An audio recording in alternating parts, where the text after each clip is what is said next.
Salve lá, meus amigos, bem-vindos a mais um episódio do nosso querido Bora Pensar. Lembrando sempre que o Bora Pensar é um canal focado em filosofia, filosofia aplicada à vida. Meu objetivo aqui é pegar a fina filosofia, aquela filosofia que fica restrita ao mundo acadêmico, e trazer ela para a vida, para que nós possamos viver melhor e pensar melhor. E desta forma, nós melhoramos a nossa qualidade de vida.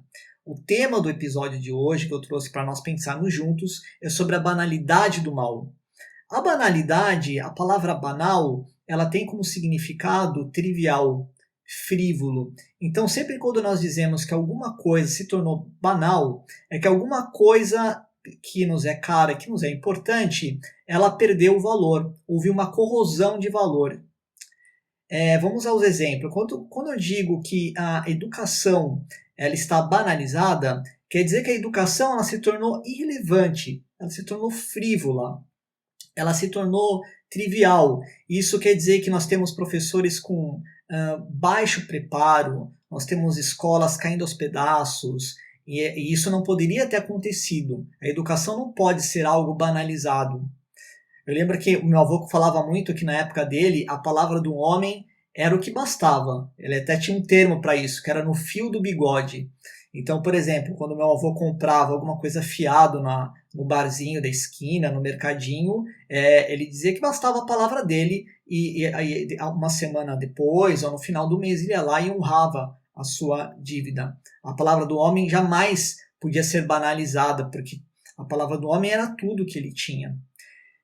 Mas você sabe que também tem um conjunto de coisas que elas se tornam banalizadas e nós não queremos elas em nossa vida de jeito nenhum. É diferente da educação e é diferente da palavra do homem. Como, por exemplo, a violência, a corrupção, a intolerância política, a intolerância religiosa, discriminação sexual, tudo que torna a nossa vida um inferno. É muito ruim quando essas coisas se tornam banalizadas. Elas fazem parte do nosso dia a dia da mesma forma que o pãozinho de manhã todos os dias quando nós vamos tomar café. Quando essas coisas elas vêm para o nosso dia a dia e elas se integram à nossa vida, isso é o primeiro sintoma, um dos sintomas de uma sociedade extremamente doente. E é esse termo, que é um termo cunhado pela filósofa Hannah Arendt, que eu vou tratar hoje, a banalidade do mal. Vamos lá conhecer um pouquinho da filosofia dela. Bem, a banalidade do mal foi um termo cunhado pela Hannah Arendt num livro que se chama Eichmann em Jerusalém. Eichmann é o sobrenome de Adolf. Quem foi Adolf Eichmann? Adolf Eichmann ele foi um tenente-coronel da SS, que era uma espécie de tropa paramilitar que existiu durante a Segunda Guerra Mundial. E esse senhor, ele era responsável por executar um projeto nazista que se chamava Solução Final. A Solução Final visava em exterminar todos os judeus, não só da Alemanha, como também do restante da Europa. E o senhor Eichmann, ele era o responsável por organizar e executar este projeto. O nome do Eichmann começou a aparecer com uma certa recorrência no Tribunal de Nuremberg, que foi um tribunal que foi criado após a Segunda Guerra Mundial para julgar os crimes cometidos. O senhor Eichmann ele conseguiu fugir da Alemanha, como vários nazistas, e ele foi parar na Argentina, como a maioria dos nazistas. Né? Coisas para nós pensarmos.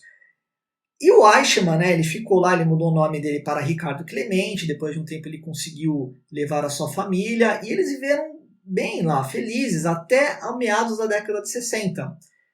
Quando o Serviço Secreto de Israel, Mossad, encontrou, identificou ele e o raptou e o levou para Jerusalém para ser julgado pelos crimes que ele havia cometido durante a Segunda Guerra Mundial. É por isso que o livro se chama Eichmann em Jerusalém. O livro conta a história do julgamento dele. E quem que conta a história? A Hannah Arendt. Nesta época, ela era jornalista do New York Times. E como é que ela foi parar no New York Times? em meados de 37, a Hannah Arendt ela perdeu a cidadania dela alemã, porque ela era alemã judia, e depois ela entrou com o requerimento de cidadania nos Estados Unidos, foi aceita, e nesta época, então, ela foi acompanhar o julgamento do Eichmann. Bom, o livro tem várias coisas interessantes, tá? Tem uma parte que é uma parte muito legal, que é relacionada ao mundo jurídico, porque o Eichmann ele cometeu crimes contra o povo judeu, só que o Estado de Israel não existia no momento dos crimes. Então, há um primeiro problema jurídico aí. Depois, havia uma discussão se os crimes que o Eichmann cometeu foram crimes contra a humanidade, ele deveria ter sido julgado num tribunal internacional. Então são coisas relacionadas ao mundo jurídico que são interessantes, né? Que são coisas relacionadas ao Estado de Direito e tudo mais. Mas a tônica do livro não é tanto essa questão jurídica, e sim o comportamento do Eichmann durante o julgamento. Por quê? A Hannah Arendt ela foi percebendo que, ao contrário do que ela esperava, que, primeiro, ele não era nenhum psicopata, não parecia um senhor normal, sabe? Um tiozinho da esquina, aquele tio que senhor que poderia ser seu vizinho. Então, o Eichmann era uma pessoa destas. Não carregava nenhum tipo de culpa e de remorso. E conforme o julgamento vai acontecendo, né, vai rolando, ele se dizia inocente. Porque o que ele falava? Gente, eu era apenas um oficial alemão que cumpria ordens, eu não podia desobedecer ordens. Então eu fiz o que me era mandado. Eu nunca tive nada contra o povo judeu. Eu, pessoalmente, ele dizia, eu nunca matei um judeu. Né? Eu só recebia ordens. Né? E se não fosse eu, outra pessoa no meu lugar teria dado cabo destas ordens. A Hannah Arendt vai ficando perplexa com isso. Ela fala assim, como é que pode? Né? E daí ela começa a desenvolver filosoficamente uma pista que é algo muito precioso. Ela diz o seguinte, que o comportamento do Eichmann era basicamente o comportamento do restante do povo alemão. Porque o que a gente imagina? Né? Nazistas monstros, né? Psicopatas, pessoas nascidas da entranha do diabo. Não.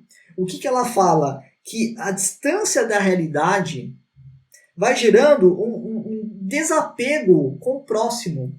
Esse distanciamento com aquilo que acontece ao seu redor vai criando esse desapego e você vai deixando de se importar com aquilo que acontece. Por quê? Muitos alemães eram contra o que estava acontecendo contra os judeus, mas eles não fizeram nada. Ela até diz, né, que durante o nazismo a maldade perdeu o seu principal trunfo, a sua principal característica, que era o da tentação. Por que ela diz isso? Né? Porque os alemães eles tinham a tentação de não deixar os judeus serem mortos, de não deixarem as crianças serem mortas, de não deixarem as pessoas serem expulsas, mas ninguém fez nada. Sabe? Por quê? Porque ninguém podia ter feito nada. Né? Era ordens do Führer, era uma política de Estado. Então, o que nós poderíamos ter feito? Nós não podíamos ter feito nada, que é exatamente o que o Eichmann fala, né? Então ela fala o seguinte, que é uma estranha interdependência entre maldade e inconsciência, sabe? Inconsciência é a pessoa que não está ciente, que não tem clareza, né? Uma pessoa que não consegue entender o mundo à sua volta. Então essa conexão entre inconsciência, desapego, falta de empatia, para esta filósofa, cria um ambiente propício para coisas monstruosas como o nazismo.